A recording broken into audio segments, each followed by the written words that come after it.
I got the dirt. Someone axed Kirk for their sick game. I know who ordered Kirk's hit. Someone's hiding, scared.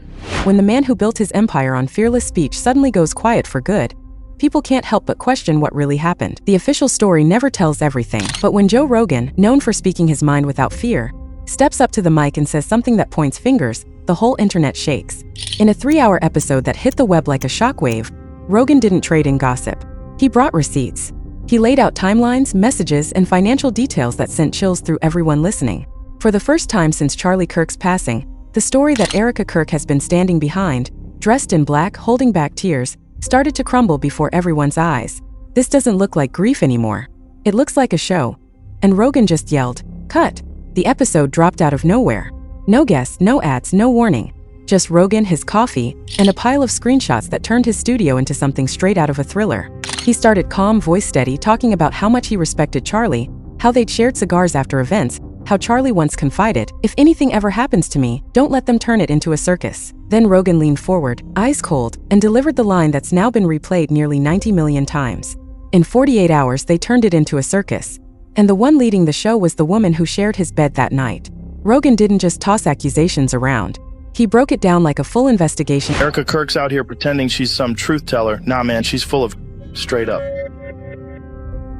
But it infuriated people because they felt like this guy is going against the progress that was being made in society. But what he did not feel like was progress. Like it was a progressive agenda that was being pushed in most college campuses. It's a leftist, Marxist sort of agenda.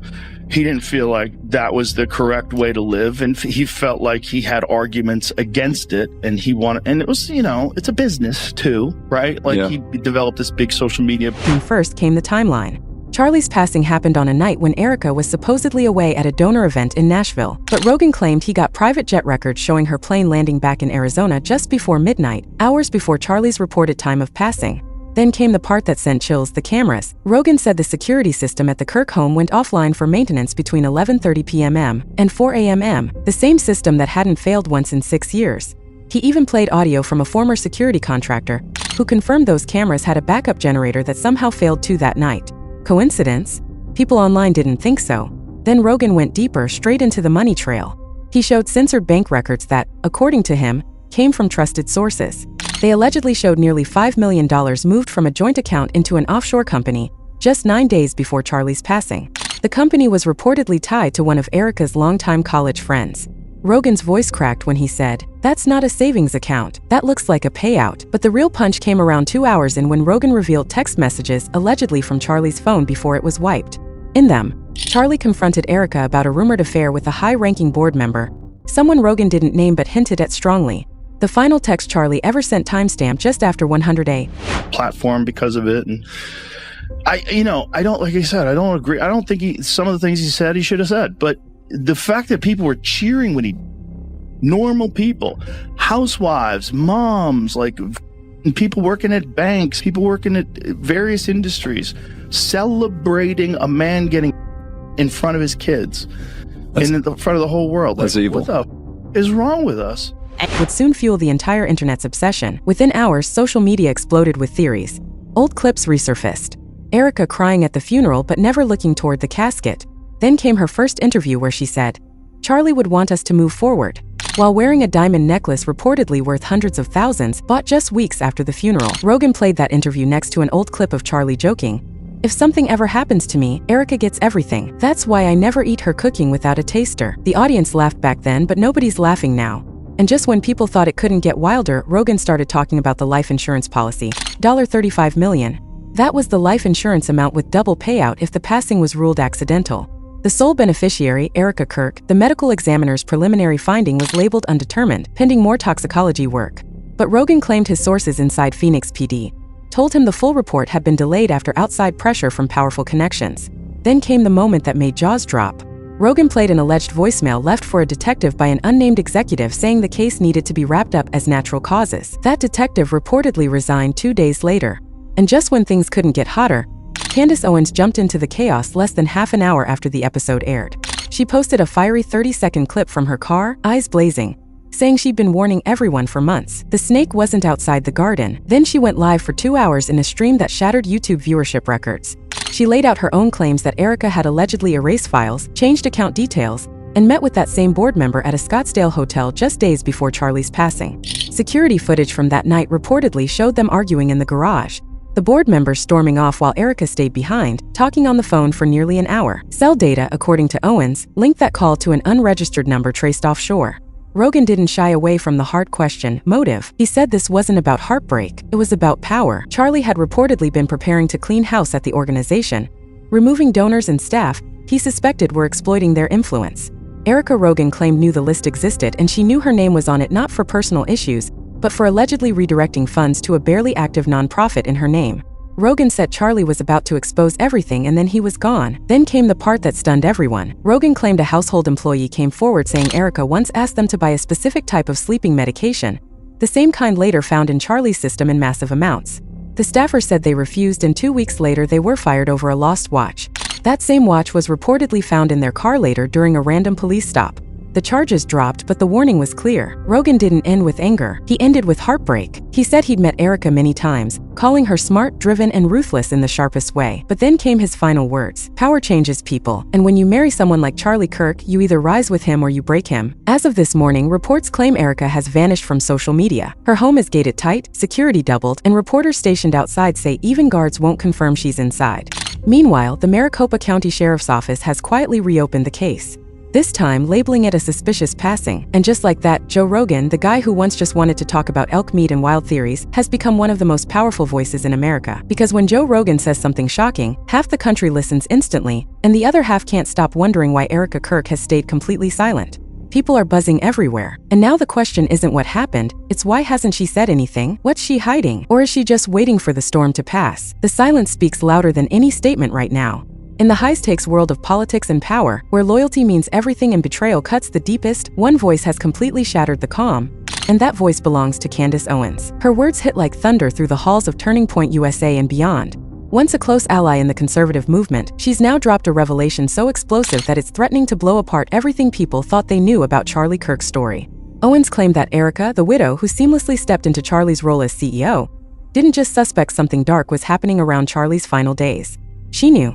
Owens said Erika had insight into the people closing in on him and chose silence when it mattered most. This all came out during a live October broadcast of Owens' show, which drew record-breaking viewers still reeling from the September tragedy. Charlie had been lost during a speech at Utah Valley University, reportedly by a lone gunman named Tyler Robinson.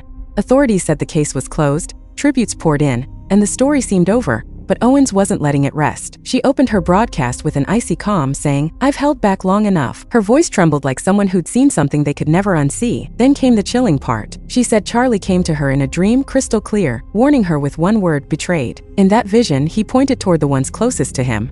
And Owens' message was simple: Erika knows. Within minutes, social media went nuclear. Hashtags like #ErikaKnows and #KirkBetrayal started trending worldwide. Viewers picked apart every detail from Erika's calm funeral speech, where she promised to carry on Charlie's mission, to the alleged leaked messages Owens showed on air. One viral comment summed it up perfectly: "If she knew and stayed quiet, that's not grief, that's guilt."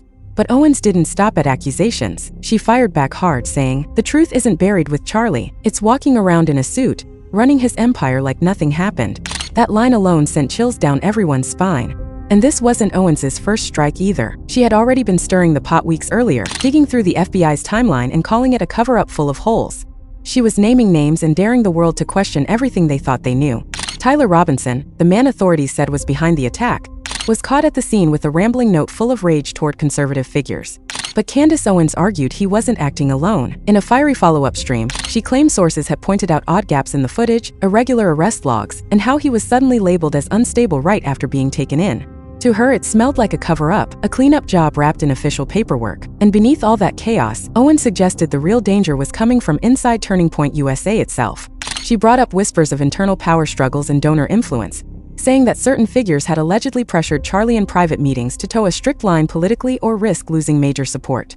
With Erika now caught in the middle, Owens painted a story that felt more like a political thriller than real life. Then she dropped another twist, saying she'd personally warned Charlie about Erika's connections months earlier during a tense private talk at a TPUSA event. "I saw how she moved in those donor meetings," Owens told her audience. "Always charming, always smoothing things over. But those smiles never reached her eyes." Charlie had laughed it off back then, saying, "She's my rock." Owens added coldly, "Now those rocks are the ones that sank him." The podcast went into even deeper waters, reading out alleged sponsor emails that seemed to map out backup plans if Charlie's stance ever changed too much. One line read, "If he wavers, we pivot. Family first." Owens paused after reading it, staring into the camera as if to say, "Pivot to who?" When the episode ended, the internet exploded again, this time even louder. Critics came swinging from every direction. Laura Loomer, known for never backing down from a fight, called Owens cruel and unhinged for dragging a grieving widow into the chaos. "Imagine accusing Charlie's wife of being part of what happened to him," she posted, sparking a flood of comments, both defending and attacking Owens. Supporters of Turning Point accused her of exploiting Charlie's memory for views, especially since her show had suddenly rocketed to the top of Spotify's charts. But Owens didn't back down, not even a little. She posted a new thread with censored text screenshots and directly tagged Erika, "Your silence is louder than any denial. Charlie deserved better and so does this country." The ripple effect reached all the way to Washington. During a White House ceremony, Charlie was honored with the Presidential Medal of Freedom. Erika accepted it with composure, giving a polished speech about truth and unity. But offstage, insiders whispered that staff were scrambling to distance themselves from Owens's claims before things fractured the movement even further. And through it all, the tension kept climbing. The applause may have echoed across the room that day, but the questions hanging in the air were louder than ever. While others tried to steer clear of the drama, dismissing everything as conspiracy talk, Candace Owens wasn't backing down. She fired back live on air, saying, "Charlie's not resting. He's rolling in his grave because the truth is being buried alive." Her voice trembled with conviction as she called Erika not just someone who knew, but someone acting as the gatekeeper to everything hidden beneath the surface. Owens shifted gears. The fire in her tone softened into something more personal. She started talking about the dream that had sparked it all, the one she said changed everything. "I don't dream like that often," she confessed quietly.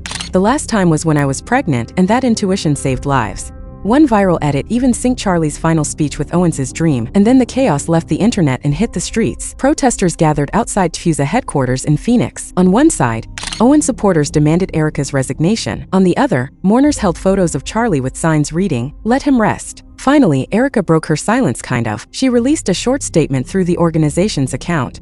"Speculation dishonors my husband's memory and our family's pain. We remain focused on his mission," but that calm response only raised more questions. Why no direct denial? Why no lawsuit against Owens for defamation? Behind closed doors, insiders whispered that the legal team was too afraid to dig deeper, worried about what else could surface if the truth came out. Owens sensed the shift immediately and doubled down again. She announced a truth summit for the following week, inviting whistleblowers, donors, and yes, even Erika herself. But this wasn't a peace offering. It was a public challenge. "Come on the show," she tweeted. "Let's put it all on the table." Charlie would want that. The promo for Candace Owens' upcoming Truth Summit came with a cryptic teaser clip, a fragment from another dream. In it, she claimed Charlie handed her a key engraved with the words "Ease Secrets." Was it pure drama or a sign of something real? Online, most people bet on the latter. Speculation went wild with fans creating online polls and betting pools about what massive revelation she dropped next as pressure mounted. Familiar faces began quietly backing away, but new allies appeared in the most unexpected places. Tucker Carlson, a longtime Kirk associate, made subtle nods to Owens during his monologue, hinting that uncomfortable truths were surfacing. Then comedian and podcaster Dave Smith, someone who had publicly debated Charlie in the past, who retweeted Owens' key clip with just one emoji, a lit fuse. That single symbol said everything. And then the biggest twist, Joe Rogan himself chimed in. During a casual segment on his show, he mused, "If Candace is right about this whole wife angle, man, that's some Succession-level drama right there." Coming from Rogan, the same person who hosted Charlie's final interview before his passing.